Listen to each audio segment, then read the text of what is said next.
How you doing, everybody? Today I'm going to show you how to add washer fluid. Personally, I have a 2022 Honda Accord model, but this method applies to most car brands out there. First thing you're going to want to do is pop the trunk, and if you see my previous videos, you know why. Lift this mat up, lift this other thing, and then voila. Now you have the funnel. This is where you're going to use to fill up the washer fluid. Next step you're going to do is unlock the car, and then you're going to pop the hood. Once you pop the hood, you're going to unlatch it. You're gonna hold it up. You're gonna go to your left side symbol right here. This means for the windshield fluid.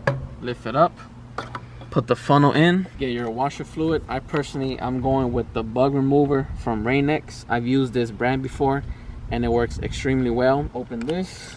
As you guys can see, it is new. What you're gonna want to do next is fill her up.